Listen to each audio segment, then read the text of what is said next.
guys, let's just unpack nje on kuningi and everything that's going on nje in South Africa, you know. Yeah, no zivele zibe ningi itori. Yabona lesabrand angqoli. Abanye bafeel ukuthi no, it's a good thing ukuthi people are helping her and noSomizi umsizile and all of that, but useyenza lento because she's not doing well.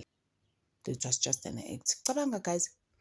And I read somewhere ukuthi uMike ngathi une-dementia lo muntu lethizwa. Angithi baye bakwada abantu abagulayo kanjalo. Nangokomqondo ababi right, and they lash out and do all sorts of things. Abazibona abazizwa, you know, when they're doing that. So nje there's a lot of criticism also around that.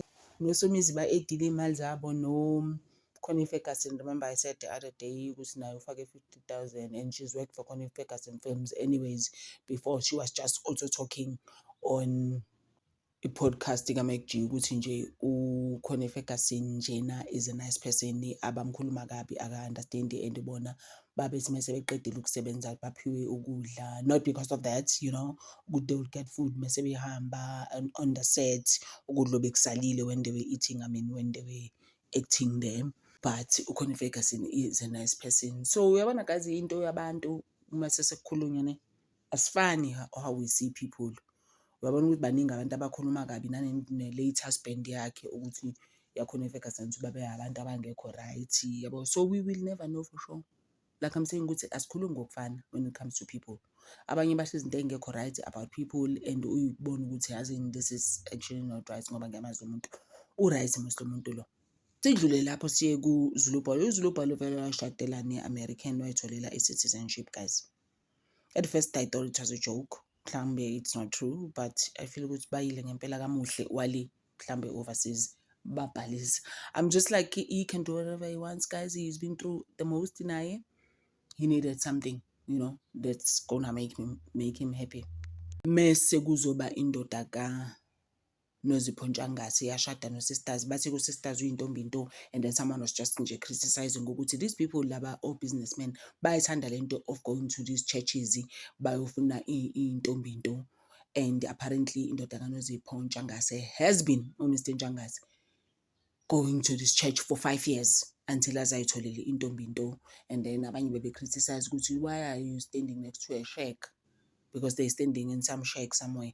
The whole thing yokuthi so what has happened, and our church is there also, you know. So nje kuthiwa ke ba amaphido ke obaba laba abanemalini kakhulu businessmen banda lento ukuthi sayofuna intombi into. Angithi there was another guy futhi eKZN, 2 ama girlfriends akhe ashona in car accidents, awu 2 ne. Actually it was, they ended up baba amakhosikazi akhe, but immediately mase beba amakhosikazi bavele bashona kwathiwa uthwala ngabo. Yeah, ubathi besayintombi into. Angithi ligama lelo YouTube ngiyazi phone. Besayintombi into. So guys kuningi abantu bashona amayini bayizenzele bayidecidele. You understand? Mase kuzoba uJudge Mbenenge, uSelby, hey naye uJP uneyitori eningi, Judge President guys. So kuthiwa nje iJudge President yacetshwa ke usisi lo akaMonge, yacetshwa actually uSisters mayimceba kwatholakala ukuthi no, she's not the first one to lay complaint ngaye ukuthi uyathanda ukuhalelana nabantu emsebenzini basically this guy, because ayikho indlela engizoyibeka ngayo ngoba uYouTube akayifuna ezinye izinto. So uhalelana nezingane emsebenzini kwasho omunye asebenza naye.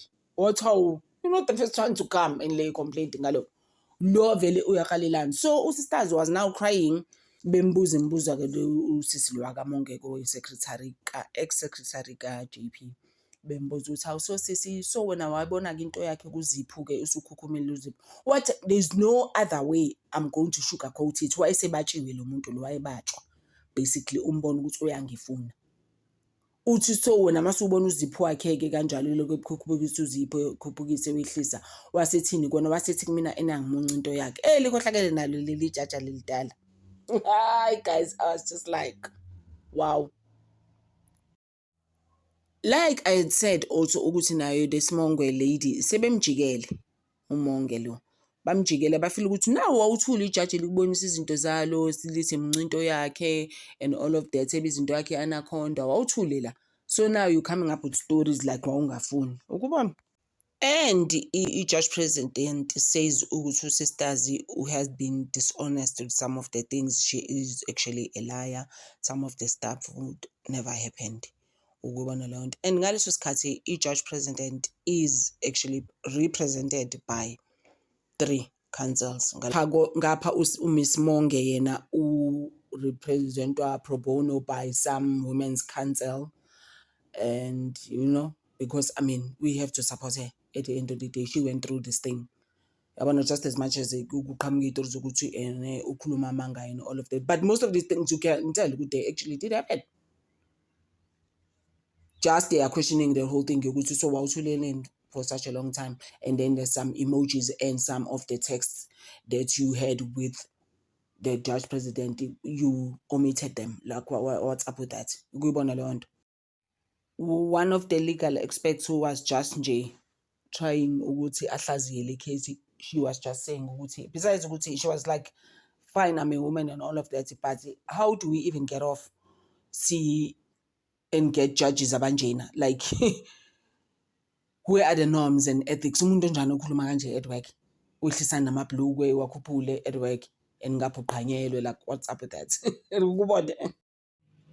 And the fact that judges are custodians of human rights. How do we elect our judges? Lo muntu lo wafika kanjani abayijaji babengazi abantu ukuthi umuntu kanjena? How is a judge president in the Eastern Cape umuntu kanjani lo? Ngoba these people must prohibit things like this, and we look up to them, but this is what they do. Because like I said, when I started with the Mbenenge case, I was just like, he took advantage. He was just like, I'll never be found out, I'm big. People bakanjala, they use that gimdala yebo, but I'm the best at what I do. What are you gonna do? You are small. That's how I put it in my first video about him. And that the judge has no code of conduct at all. And Mbenenge's other defense representative, uSkhakhane, uMoses Khakhane, yabo nje the way angamnikeza chance uSisters ngakhona. There is where futhi uSisters bathi you will earn it. I think ukulala nami and all of that. But and then Skhakhane is like, bro, like what are you even talking about? Because most of your texts futhi on WhatsApp, you omitted them. You never told us about them. So angimazi ke kusho ukuthi ubenawo i-copy. Obviously, amanye WhatsApps, never really delete them. In such cases, so Mbenenge, it looks like uJudge Mbenenge actually had them.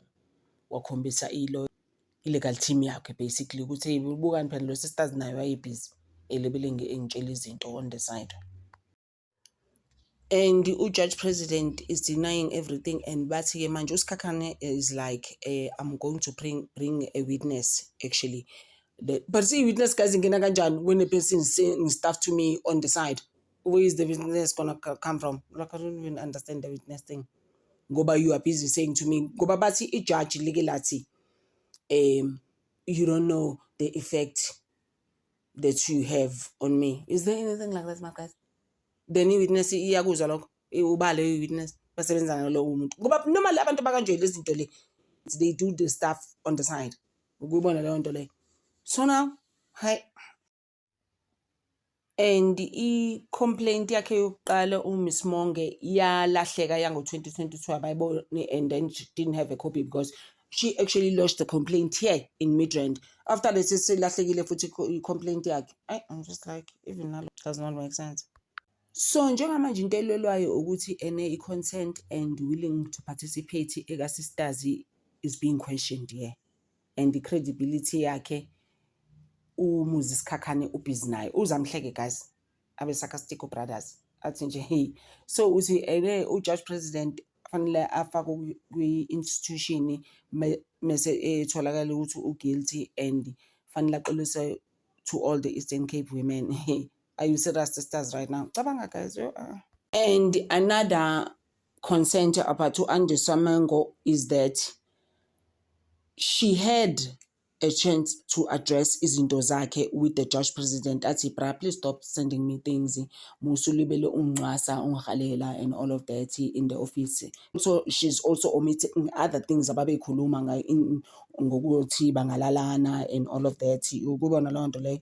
but she's omitted actually most of those typho. So guys, akusimina. Someone was even saying that indoda kaNozipho Mr Ntshangase mhlambe ngenzeka ufuna intombi into ngoba ama-businesses akhe were not doing well. Guys, sisame lapho kuningi guys, kuningi. Thank you so much guys, ngithanda over.